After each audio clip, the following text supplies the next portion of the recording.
I'm Melissa Reagen. I am head of real estate and agricultural research for MetLife. To my right is Matthew Anderson, and he is a managing director at TREP, and he is a leading authority in risk analysis for the banking and financial sectors. To his right is Craig Thomas, and he is a senior vice president at Avalon Bay, and he leads the market research for Avalon Bay. And then to his right is Josh Scoville, and he is a senior managing director at Hines, and he leads the research effort there. He is also on their global investment committee. So with that, now I'll just go into very briefly the consensus and how it's conducted. So the survey is sent out to 53 economists at 39 real estate organizations, and there are 27 questions that are asked about the economy and real estate. And you're asked these questions for your view in 2017, 2018, and 2019. The survey was conducted really in the month of March, and will be conducted again in October. So with that, we'll just start. So when I looked at this, the GDP forecast that you can see is really, it's positive, benign. GDP growth kind of growing in line with the historical average, the blue line on the chart. And if you look at the employment growth, it's really a similar situation, actually growing above the trend line there. And really, a fairly benign and positive forecast. So with that, I'd like to ask the panelists, are you more bullish or are you more bearish, on just sort of the U.S. economic outlook? We'll start there, and then we'll move into kind of your view on property markets. So Matthew, why don't you just start us off? More bullish or bearish? I'm more bearish than I had been, I think. And it's amazing how the survey was done very recently, just as Melissa mentioned a month or two ago.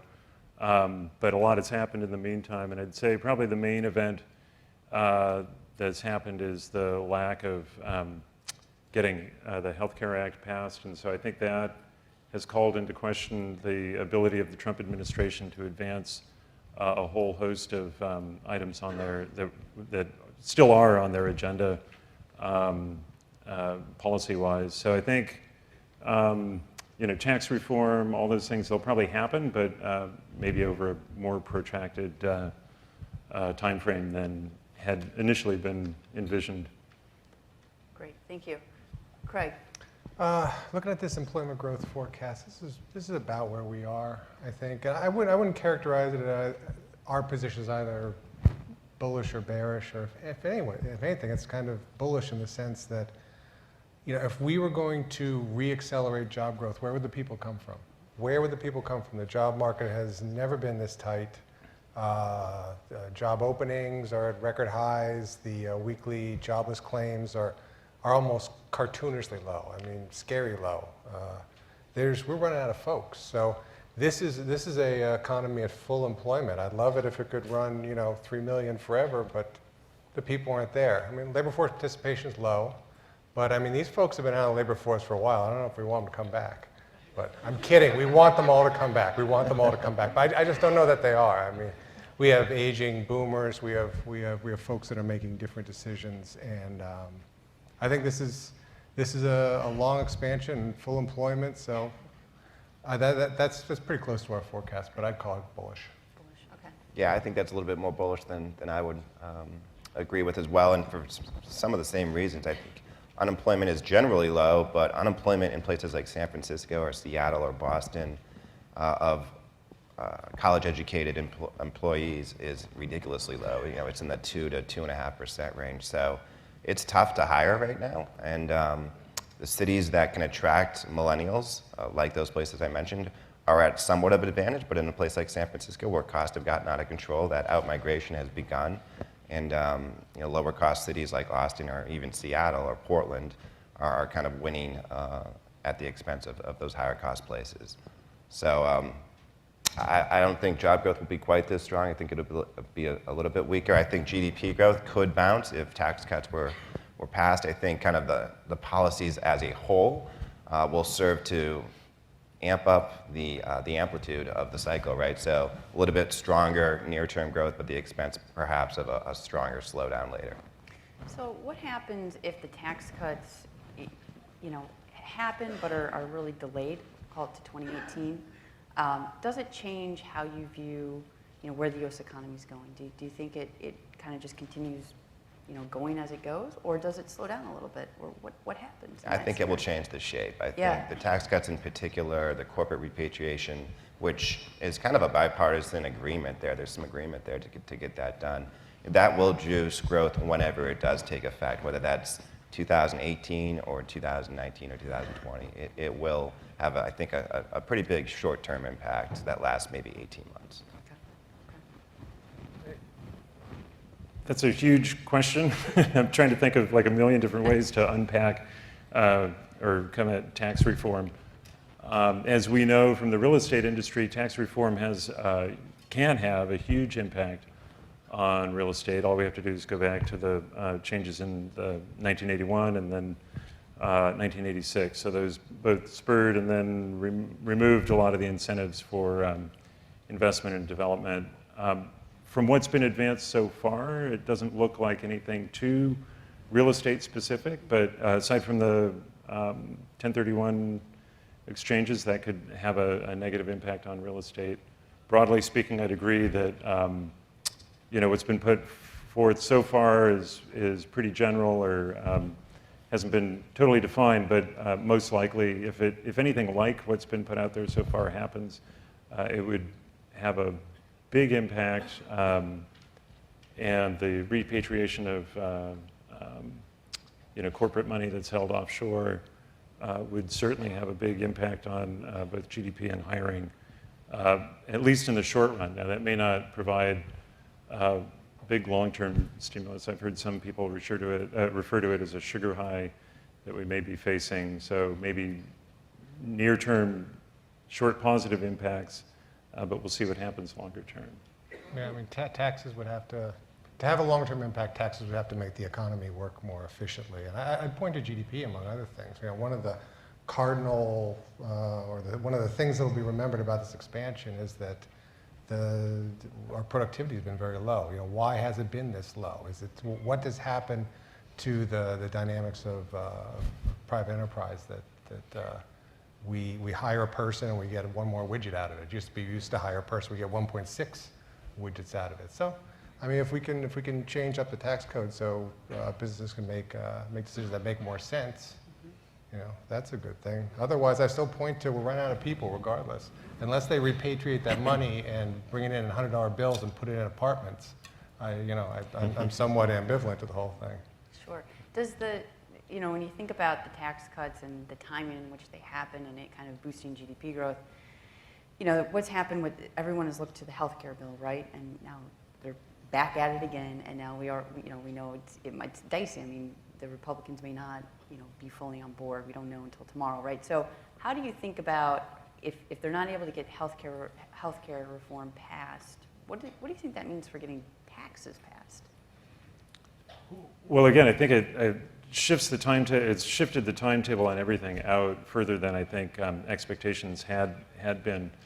Having said that, I mean, we probably should cut everybody a little bit of slack in DC. Like healthcare, that's really, really complicated. So it's almost like it's really amazing that they came as close as they did and maybe have a deal in the works now. I'm not saying whether it's a good or bad deal, but pretty amazing that they actually have been able to cobble something together. Now, tax reform, on the other hand, that's a pretty wide open topic. Again, there have been some proposals from the Trump administration about specifically what to put in there. Having said that, once the door is open and once Congress gets involved, it's going to get a lot more complicated and potentially take a long time just to put it all together to get everything that they want in there. Yeah. So my guess is, they could probably get something done this year, but it may be hundreds and hundreds of pages rather than something short and quick. So I'd be curious to know, so with the kind of economic outlook, which really underpins I'm sure your real estate view, or maybe it doesn't, but it usually does mine. So how do you think about people talking about, we're later in the cycle, but then, Trump was elected, sort of growth expectations are up. What does that do to the real estate cycle? I mean, are you projecting a longer, the later stages last a long time? Do you not think we're in the later stages? Craig, why don't you start? Well, okay, so we are, I believe, in our 95th month of the expansion. So since World War II, we've had 2 expansions that have lasted longer than that. The one closest to us lasted 112 months, and that started in 1961. Interestingly enough, that's when the boomers were going through their sort of salad years, similar to what we just went through with the millennials. The longest expansion in the history of this country since World War II, the best decade ever, the expansion that started in 1991. It's when I met you, Josh, remember that? Those were good times. They actually were. It's been like, so that lasted 120 months. So we're in rarefied air. It doesn't usually last this long.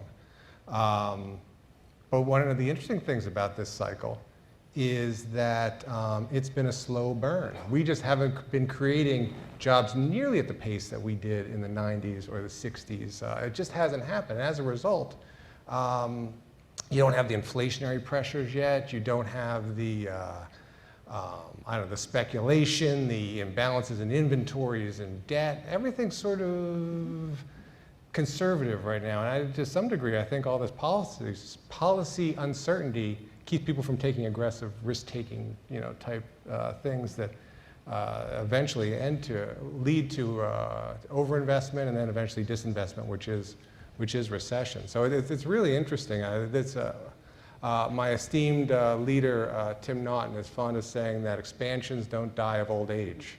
This one is testing us anyway. I mean, you ask yourself what's gonna end this cycle.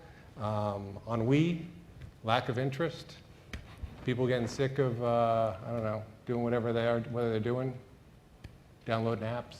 I don't know. What do you think, Josh? Yeah, I agree that expansions don't die of old age, but time has a way of kind of creating imbalances, and recessions are all about unwinding the imbalances that have been created over the course of time. And that downturn was so severe that our memories aren't as short as they typically are, right? We all kind of recall the imbalances. I'm constantly looking for the imbalances, and I don't see a lot out there, particularly here in the United States. I mean, you can see the implosion of debt in China, and you've got a lot of sovereign credit out there with very low interest rates, so that's perhaps an imbalance that will do some damage when it does unwind. But the home prices to income imbalance that was staring us in the face and flashing red that last cycle, just you don't see those types of imbalances right now. Well, and I'll just add, there's been a lot less, aside from multifamily, there's been a lot less development in this cycle, in this recovery, relative to previous recoveries. And to Josh's point, real estate is definitely cyclical, and anyone that says that the cycle is dead, that's probably when we're about to hit the peak of the cycle. But I just haven't seen nearly as much development this time around as in previous cycles. Sure. Okay, let's move to, this is the 10-year U.S. Treasury yield forecast for 2017, 2018, and 2019. So a couple of things here I'd like to ask the panelists. And Josh, let's start with you. A, do you agree with the forecast of the 10-year going up to 3.2% in 2018 and 2019 when it's at like 2.3% today? How realistic is that in your mind? I mean, I think that's as reasonable as anything out there. I would say that if you look back at past surveys, going back probably 20 or even 30 years, the expectation, whether it's the yield curve or it's just asking people what they think the 10-year is going to do, is that it will tick up over the course of the next 3 to 5 years, and every time that it's been wrong, right? So I do think there's some inflation pressures building. There's obviously been a lot of money printed. It's taken forever for that to start to impact prices, but wages are starting to rise, and corporations are going to have to increase their prices in order to pay those higher wages and maintain profits. So there is some inflation pressure both here and in Europe, and higher inflation would definitely have an upward bias on putting interest rates higher. But that said, inflation could easily die down with slower economic growth, and then in which case interest rates would stay low. I don't see the risk premium, i.e. the real interest rate, spiking for any particular reason. So if the interest rates go to 3.2 in this forecast in 2018 or 2019, what effect in your mind would that have on real estate prices? I think on the margin it would dampen them, right? And I think that, the NACREIF data was just released this week, and if you look at their information on prices, 1/3 of the markets that they track had a downturn in pricing in Q1. So prices themselves have slowed to annualized or quarterly growth of, call it 0.7%. Never in history has price growth been decelerating, fallen below 1%, and prices haven't gone down broadly over the course of the next 2 years. So that would suggest there are a lot of evidence that the real estate cycle isn't necessarily going to crash, but that prices are going to stop rising. And best case scenarios, they go sideways for 3 to 4 years, kind of like they did in the DC apartment market. And that allows inflation basically to kind of bail you out over the course of 3 or 4 years. But if prices don't rise, then your return is your yield, and your yields are 4 to 4.5%. Sure. So Matthew, again, sort of the same question.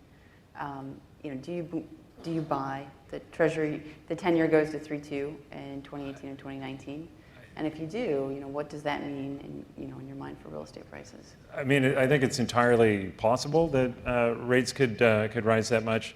Right now, today, that looks a little rich to me. And again, like when the survey was done, we had a 50 basis point jump both at the short end and at the long end of the interest rate spectrum. And it seemed as though Trump was coming in with a lot more momentum every which way and was going to have a bigger impact on the market. Since then, as you mentioned, rates have dropped about 20 basis points now to 2.3% or so today. So right now, that's looking a little ambitious, but it certainly could get there. We had the Fed today just come out and say that they're holding steady on interest rates. And to Josh's point about inflation, core inflation is running a bit below 2%, which is a little bit below where the Fed would ideally like it. So it's not, we're not in a deflationary period yet, but they're also not seeing a big reason to raise rates yet. They've signaled that they'll probably raise rates 1 or 2 more times this year, and I think that's the general consensus, is that we'll see a couple more increases. So the short end would rise from 1% currently to 1.5% or so. So it certainly could happen. And I think we're looking at higher interest rates probably between now and the end of the year, and then certainly on into 2018. I think it's interesting that the consensus forecast here has rates leveling off in 2018 and 19, especially heading into 2019. I would have thought, and so that to me that's a relatively bearish outlook on interest rates. I would have thought that the consensus survey would have been, well, they're going to keep rising. So to me, that says that we're looking at slower growth, and the employment slide that we saw a minute ago indicates slower growth heading into 2019. So sort of shorter near-term impacts, and then more of a leveling off as we go further out. In terms of the impact on real estate, I think it'll put a dampening effect on investment. Cap rates will probably edge up a little bit. There's a decent margin today between long-term rates and cap rates. There's still some room for compression there. But even so, if rates rise, if interest rates rise 100 basis points from today, that's bound to have an impact on cap rates and values. Yeah. As we sit here right now, it may not even matter, right? The three of us were just came from here from the, what do we call it these days? The ULI Research Forum, I believe. And there was a fairly, I don't want to call it a heated debate, because things don't get all that heated in the research forum, I got to tell you. But It's a relative term. Yes. But it was a debate nonetheless about why transaction volume has dropped so dramatically early in the year. And I would argue that it is the risk of those rates increasing, right? We had all sorts of theories as to what it may be. You stand back and say, geez, rates have been rock bottom forever. Cap rates are priced to perfection. The Fed's telling us that they're going to unwind. That the Feds are talking about bringing or tapering their balance sheet. So you pull back. So whether it's 2.8 or 2.6, it's kind of done its damage already. Everybody's sitting back and saying, eh. Well, that's actually, sorry, can I no, just yeah, interject? sorry, that was a great segue into the next slide, which is Thank you. transaction. Thank You you. did a Well done. fantastic job there. You need a little You help just- there. So yeah. So, transaction volumes here are forecast to be down 2017 from 2016, and then flat 2018. So my question to the panelists here was, do you think, so transaction volumes have clearly slowed in the first couple months of 2017. Do you think it continues to slow just all the way through 2017? I mean, do you believe this story of it being down another, down to 450 in 2017? I think it'd have a lot more shape than that, right? That's calling for kind of an unwinding of a fairly frothy environment. Transaction volume, I've actually been playing around with ways of forecasting it, and the data would suggest it should continue to slow through kind of 19 and start to pick up again later in the decade. But when transaction volume does slow, it has a pretty direct and immediate correlation to price, right? When it falls a certain amount, prices usually kind of go along with it. So the fact that it has slowed in so many places is something I'm paying a lot of attention to, because it is kind of cluing us in on what's going on out there with price. And this past spring, or this past winter, when volume did slow considerably following the election with the interest rate spike, a lot of that was retrading, right? People were retrading on higher debt cost and maintaining their returns. And right now there's kind of a standoff between sellers and buyers, and ultimately I think buyers will end up winning that. There are a lot of fund lives that are coming to a close. There's a lot of debt that has to be rolled over, particularly in the CMBS market, and it's 2006 and 2007 debt. And so that's going to kind of shake the tree on deal volume as well.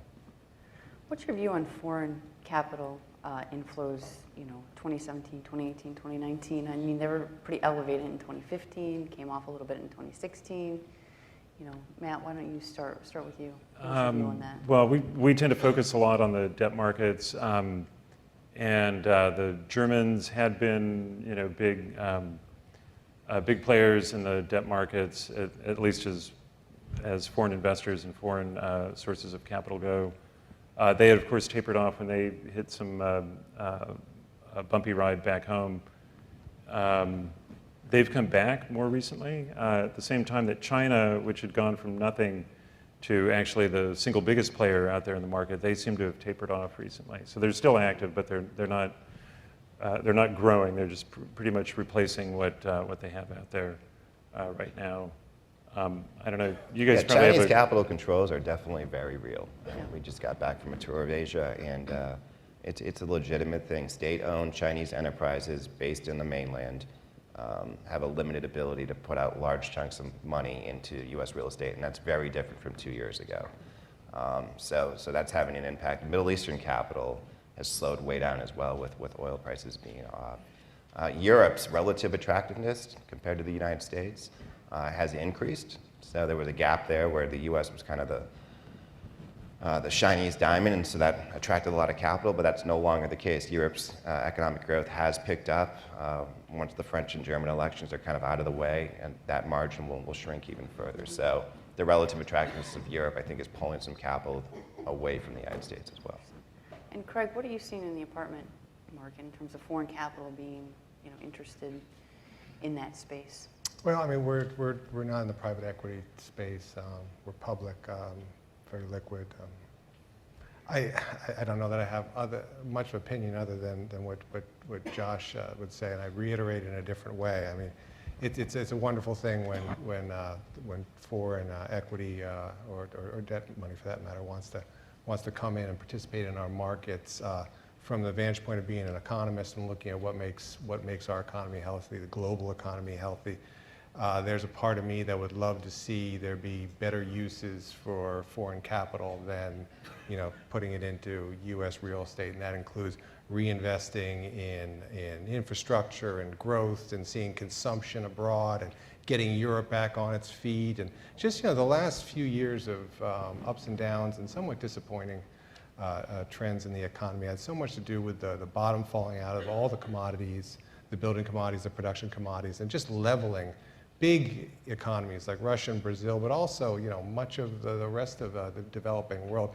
The world would be a better place, I think, if if they got their own productive capital up and running, and then we'd have very liquid markets, a lot of consumer demand, and then we could pick up some of the things that have been lacking in our economy, like production in the Midwest, the upper Northeast, areas of our economy that have struggled. Sure, sure. I was going to ask Josh, so when you see markets that have gone through a bit of a downturn volume-wise and then other ones that have picked up, is there any pattern to that? Is it the primary market, like the biggest primary markets that have been the most active over the last few years that have tapered off a bit? And is that being driven by investors shifting to secondary and tertiary markets, or is there a pattern there? Yeah, there definitely is a pattern. I mean, the places where it's slowed the most are the places where the capital has been the most intense and where prices, quite frankly, got a little out of control. So just take a London, for example. Transaction volume in London started to fall in 2015, and prices were probably down 5 points. It wasn't really in the data, but just anecdotally, you could tell that prices were off a bit, and that was pre-Brexit referendum even being on the table. And then once the Brexit referendum kind of went through, similar to Houston, in 2014, you saw a very quick slowdown in transaction volume. Of course, prices are probably down 20 points in Houston. But you've seen in San Francisco, San Jose, Chicago CBD is slowed way down as well. And places where it hasn't really dropped all that much are the places where there's still a pretty chunky yield. Places like Phoenix or even Seattle continues to grow. Dallas still looks very strong in terms of investor interest. And so yeah, there's a lot of differences across markets. So just moving into kind of the lending market, which we talked a bit about in our research forum. And Matt, this is probably a question for you. I bring up this slide just to sort of talk about the lending market, and everyone says this cycle, lending has been more disciplined than it was 10 years ago. But putting some definition around what is more disciplined, and maybe you can help us with that.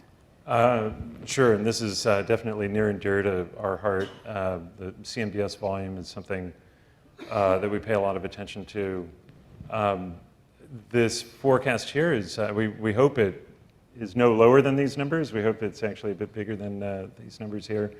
I'll say so far in 2017, I mean the year is young, but so far we're a bit behind the pace for 74 billion in the forecast here. But the fourth quarter of the year is usually the big blowout quarter, so a lot can happen between now and then to get to 74 billion. In terms of the kind of built-in demand, just the structure of lending in the market, where you've got roughly half the commercial real estate lending is by banks, and then 20-ish% or so is from CMBS in the chart here, with life companies, and then the GSEs making up the bulk of the rest. The structure of lending has borrowers on a fairly short leash, at least in the banking space, where maturities are usually in the 3 to 5 to 7 year range. In CMBS and life companies, they tend to be longer, 10 years or sometimes even longer. So there's already like a built-in demand in the market. By our estimates, there's something like 350 billion of commercial mortgages coming due just this year in 2017. So there's a fair bit of just running in play, or demand just to run in place from a loan origination standpoint. The good news for hopefully everyone in the room is that at least today there's still a fair bit of capital out there. Liquidity is pretty good, even if CMBS isn't growing by leaps and bounds.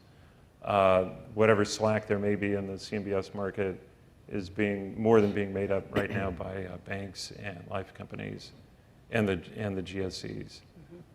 In terms of there is some more discipline than there was last time.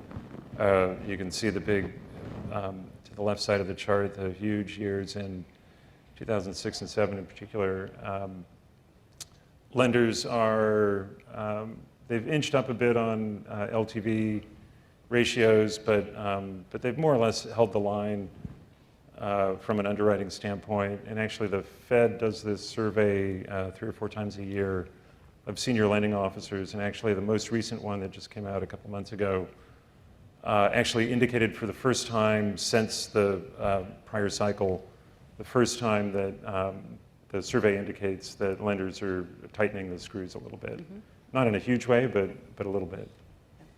Craig, in terms of apartments and, you know, lending being more disciplined, do you get that sense? I'd love it if it got more disciplined. If any of you guys build apartments out there, I'd love it if you couldn't get some money, right? Again, I'm kidding, but I'm not really kidding, actually. I'm actually not kidding at all, frankly. Well, we're a very disciplined shop, and so we don't use a lot of leverage. So we thrive when people are disciplined, I think. From an apartment perspective, though, you know, I go back to, you know, has capital been more disciplined? Yeah, of course it is. In some cases, it has been disciplined. Banks are on a short lease, as you'd say, and people are keeping larger capital cushions. But take it back to the people. I mean, I'm at the end of after all these years, I'm actually a real estate guy. And I think about our residents and our tenants. Our residents operate with almost no revolving debt at this point. It's extremely cautious to the extent that half of them don't even have cars. Don't have cars. Do you remember when everybody had a car? You had two, I remember. You know, businesses are not borrowing money. The entrepreneurship is down. Creating new businesses is down.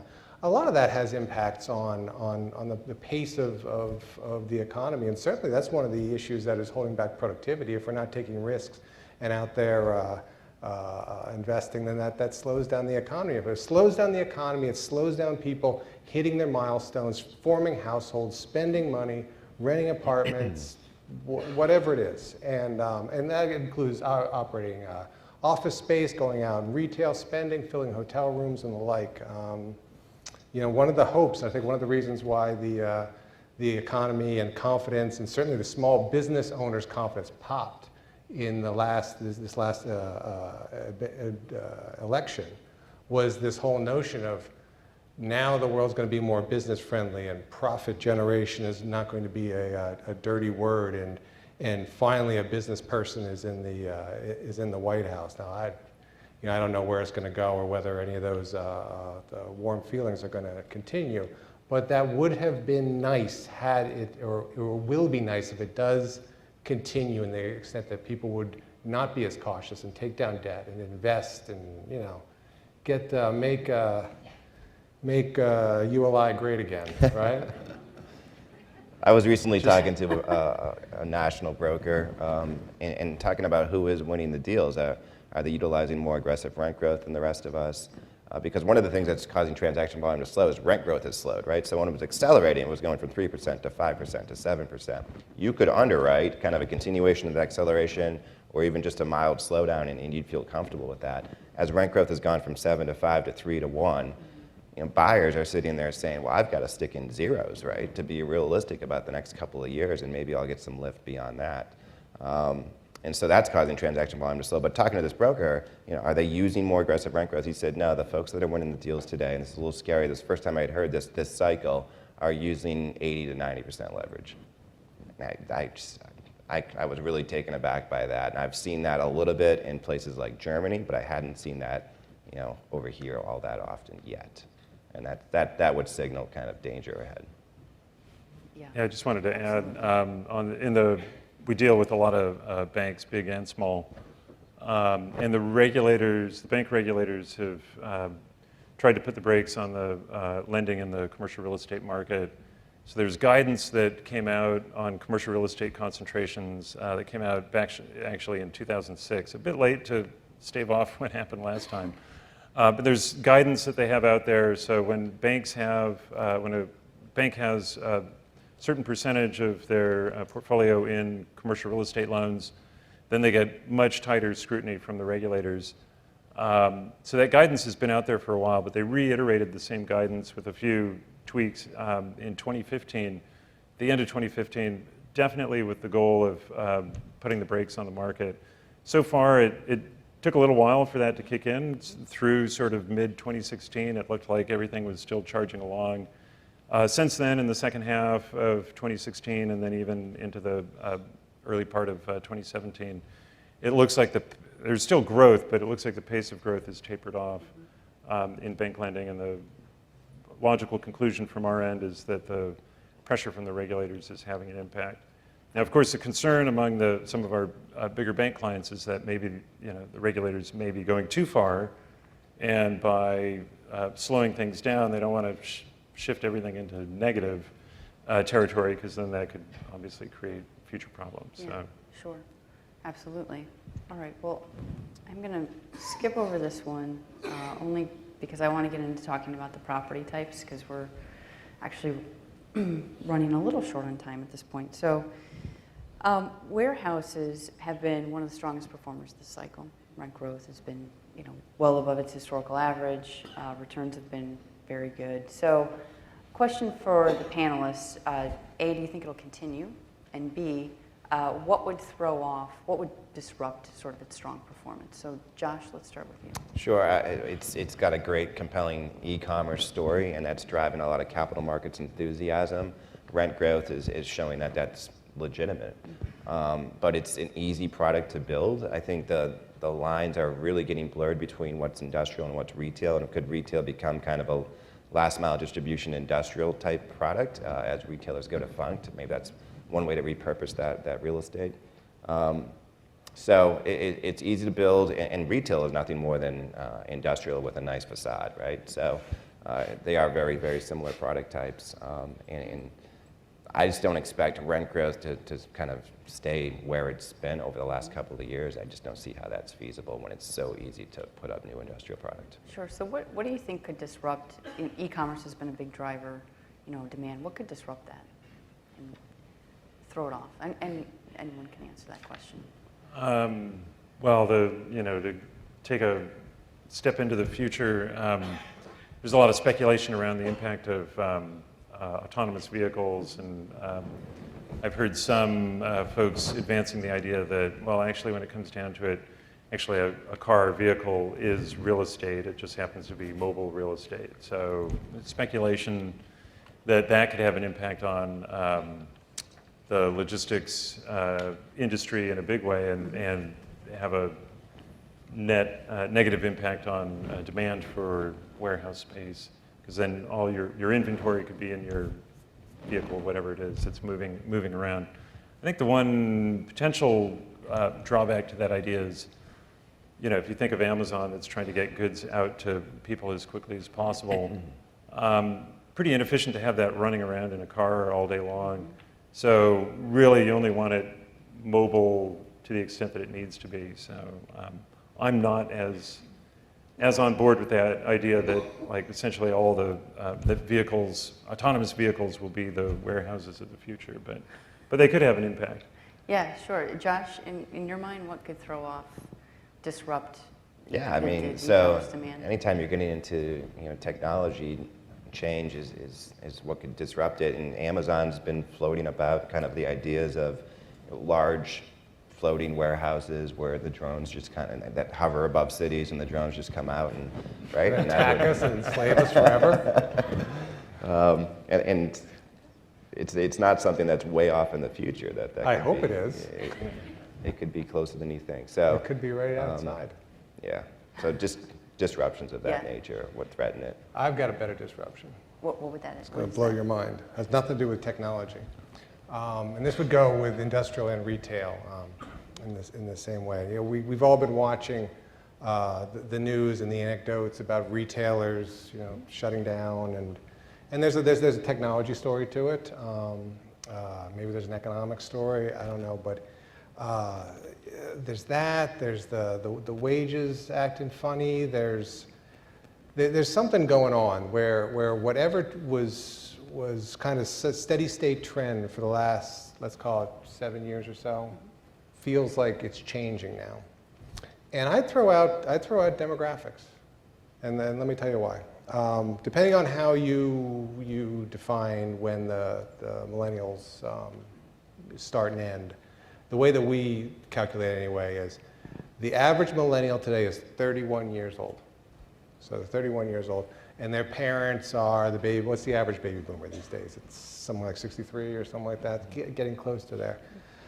It just strikes me that if you were to go back 2, 3, 4 years, that millennial was in their 20s, single, spending, traveling, buying phones, fast fashion, whatever it is they do, they were doing it. And their parents were in the middle of the best years of their career, if you will. That's certainly the highest years. Well, you shift forward, that millennial, and now they're starting to hit their points of accomplishment, marriage, kids, houses.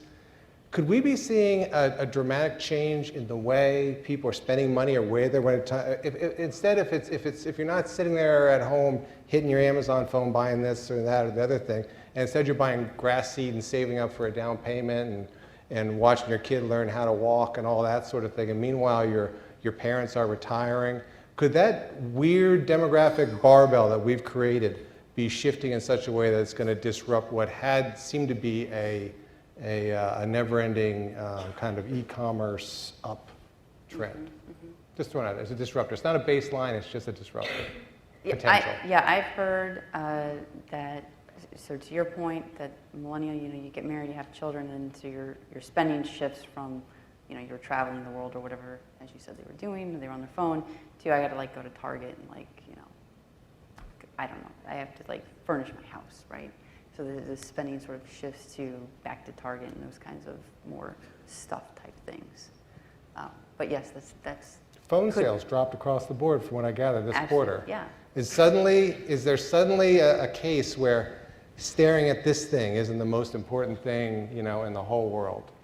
Hopefully. I'm asking you because I stare at mine all the time. But maybe if I had a little toddler or something running around. I don't know. Yeah, I've got a middle school and a high school daughter, and they spend a lot of time on their devices. So. Yeah, well, it just there's something going on, and one of the really glaring odd things that's structural in this economy is the way that those two large generations are moving through their life phases. And 31 is different from 26, which is what we would have been talking about had we been sitting here 5 years from now, and maybe saying nothing stimulates retail sales more than having a kid and buying a house, right? I get the other end, the baby boomers aging into the retirement years, spending more time traveling and less on stuff is probably part of that. How about saving for a down payment for a house, an actual house, a for sale house? But you're in the apartment business. So are they? I'm not saying they should. This is the worst thing they could do. But this is a big question, right? Everyone is asking. Don't get married, don't have kids, don't own anything. You know what a lot of the young people are doing? They're so getting what do you recommend they do apartments. 2, 3 apartments. One on the West Coast, one on the East Coast. It's great. Can I get that life? But this is a great question. So a lot of questions around, will millennials get married and have children and move to the suburbs and buy homes and not rent? So what is your take on that? You're the expert here. Well, no doubt that if 10 years ago, every age group was less likely to own a home.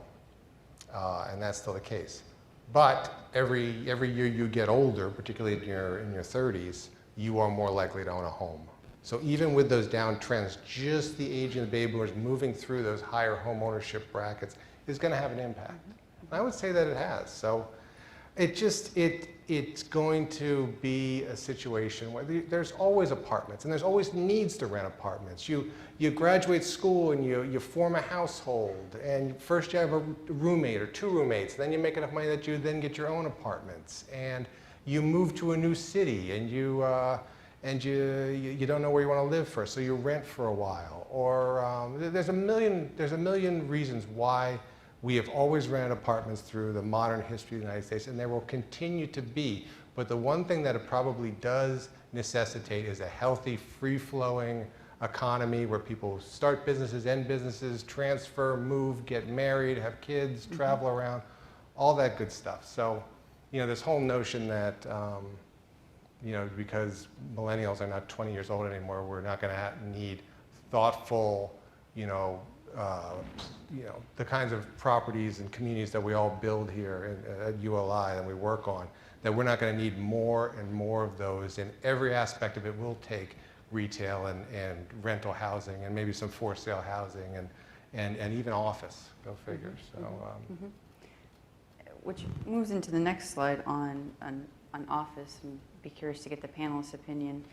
So the office forecasts here, total returns are below that of industrial. and they're similar to actually apartments, which apartments probably oversupply issue, and so they're baking that in. But here, apartment total returns not being, pretty lackluster the next couple years. Josh, your view on, do you agree with this? I mean, where do you think the... I see lower returns going forward for sure. Like I said, price growth is slowing. And the places that have gotten very frothy are the places that typically are thought of as supply constrained, but it's the places where all the supply is happening. So San Francisco is going to get a lot of new office supply this year, next year. Boston's getting quite a bit. And of course, there's the places like Dallas where there's all kinds of construction going on. Nashville's getting, San Jose has 8% of its inventory under construction. And with job growth, that's half of what it was a year ago. So those fundamental unwinding, if you will slow rent growth and cause total returns to ease. Matt? I think technology is having a huge impact, and just both the use of technology and companies, tenants getting a lot savvier about how they use space. Several anecdotes from direct experience, just seeing how both we and other companies are shifting to more open shared usage of space. I was at a client recently where they had essentially inverted all their space usage. So everybody, senior folks, everybody's in cubicles, and now they're just using offices and conference rooms for meetings. And they've even expanded their kind of kitchen lounge areas to be more collaborative, more inviting for people to gather around, huddle around a computer or a table and collaborate. So yeah, I think that's going to reduce the ability of landlords to increase rents, or to the extent that they try, it's going to drive space usage in the other direction. Yeah, absolutely. So, Craig, the apartment total returns sort of similar to office, down, and I think everyone in this room knows, supply is an issue. But from your perspective, where are the opportunities today in the apartment sector? By metro or class, or however you think about it. I'm not going to tell these people. Kidding me? Okay. In the middle of the desert somewhere. Go there.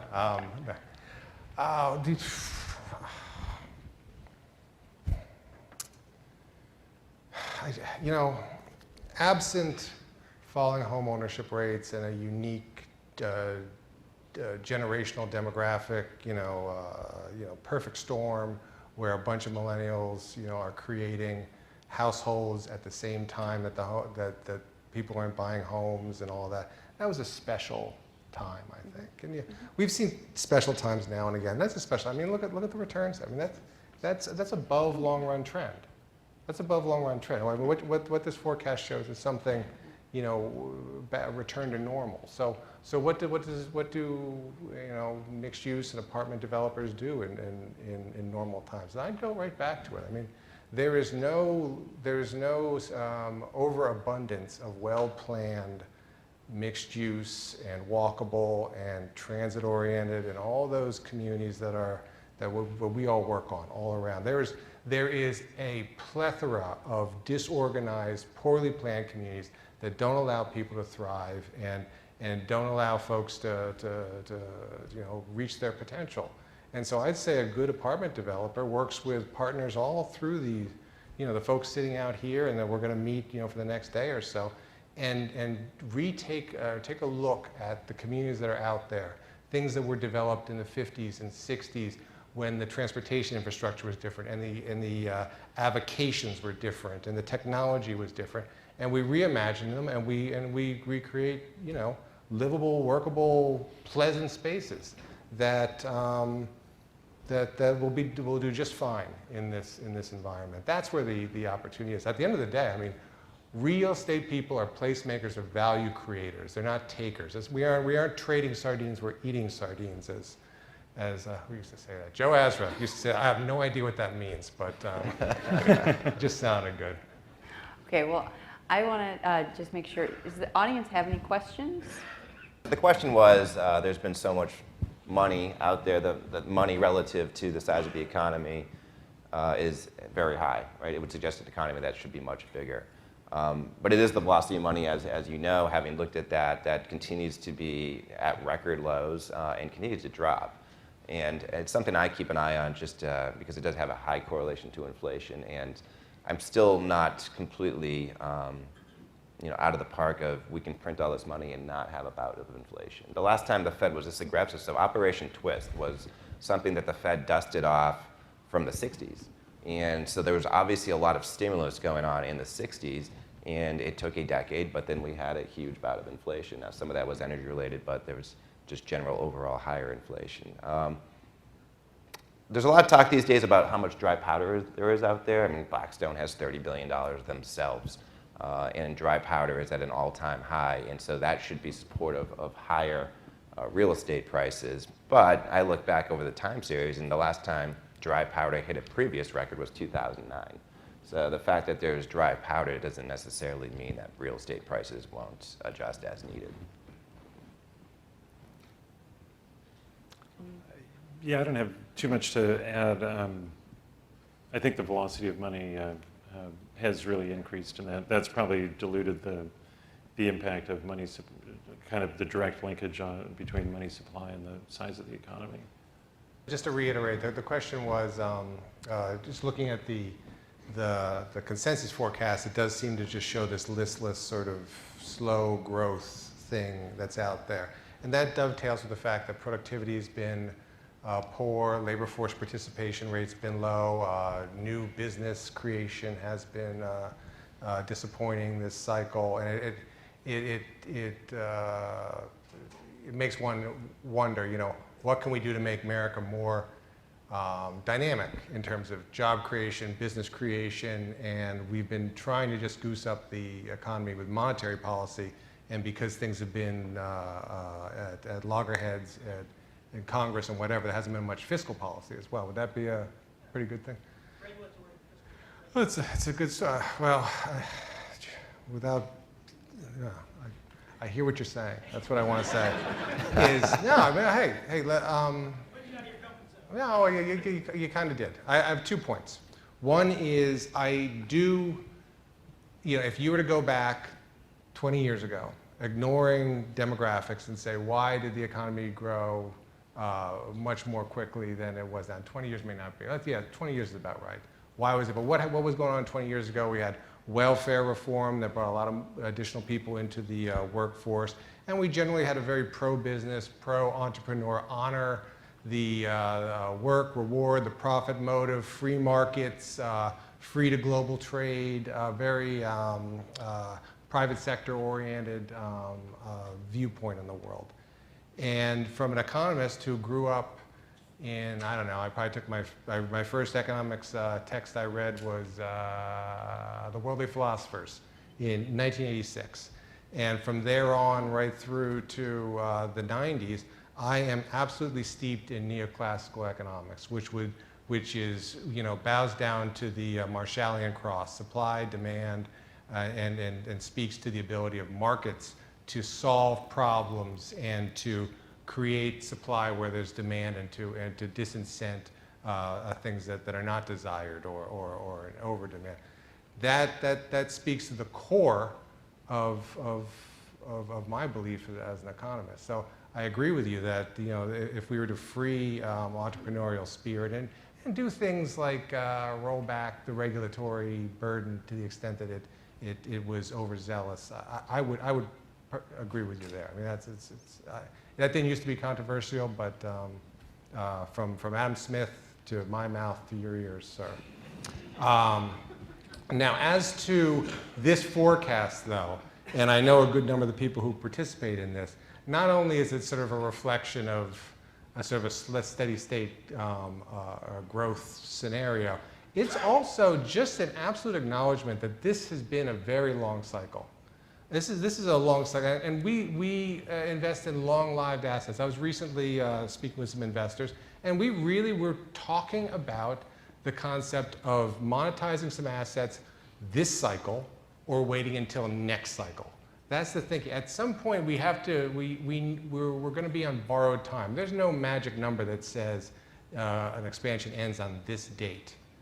But We're in the third longest expansion since World War II, and we're getting, in 2 years, we will be nearing the longest one ever. So I feel like we're on borrowed time, and this consensus forecast is done by a lot of folks who've been through a few cycles, and they're saying, you know something, all good things come to an end, and I think it's an acknowledgement of that.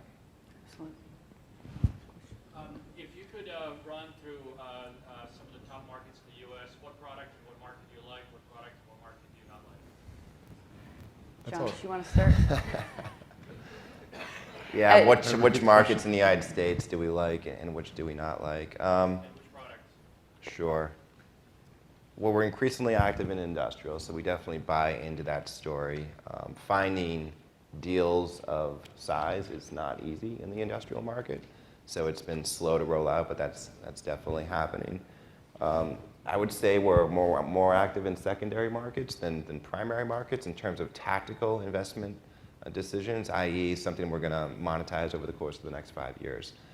In the the high valued markets like a San Francisco or a Boston or New York, things we're doing there is we're developing, but we're not developing to an IRR hurdle whereby we want to stabilize and sell as soon as possible. We're developing to an equity multiple hurdle whereby we plan on holding the thing for 10 to 15 years and recognizing that we're going to go through a cycle probably sooner rather than later over the course of that development and trying to kind of shore up our income streams enough to kind of get us through that without too much damage. So a Phoenix office would be interesting. Phoenix apartments look pretty interesting. I like Seattle still. I mean, it's had an incredible run, but it's got kind of support for the prices that are here. The apartment market is not going to end like this, right? I would love it if it kind of just kind of rode off into the sunset with 6% returns, but typically nothing that's been this good for this long ends like that, right? It ends much more abruptly and with a little bit more volatility. Melissa, you want to take one? We haven't Sure. heard anything from you. Absolutely. I agree. I echo a couple of things back to the comment on the productivity and the low productivity in the U.S. I think I was talking with our chief economist at MetLife the other day, and I had this theory of there's very high productivity firms, very highly productive firms, and low firms that are not that productive. This is sort of bared out in the data. I think the Economist ran an article on it, and what's interesting about that is I think part of the low productivity firms have held back have certainly had an effect on overall productivity, right? And then you say, well, why are they not as productive? It's unclear. Regulation could be one reason why they're not as productive. If you think about the regulations that have been on banks or life insurance companies, that could be one reason. But I do think there's a gap, and it's getting larger between the really productive companies and the not productive companies. And what may happen with some of the deregulation, if it comes through the administration, is the low productive companies may just cease to exist, and they kind of just shut off, and then overall productivity starts to rise again.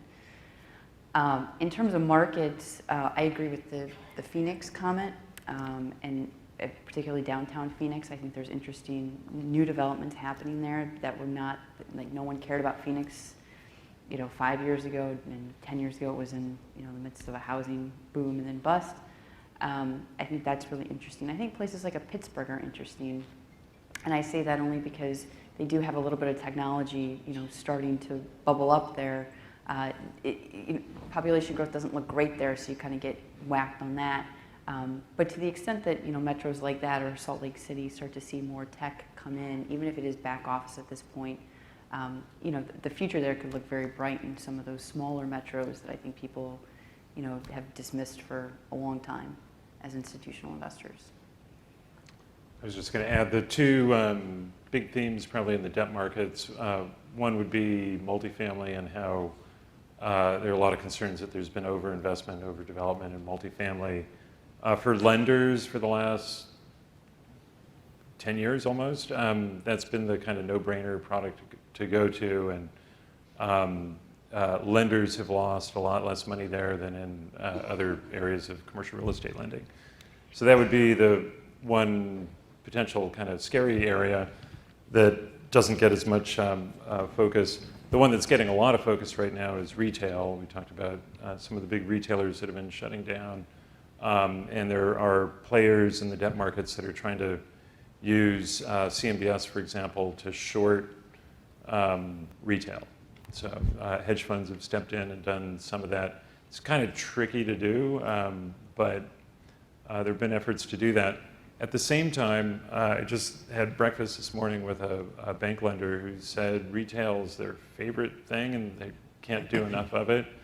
And they feel like they're doing something very different from the big retailers, and actually very focused on really small strip centers that aren't as susceptible to being taken down by e-retailing, e-commerce.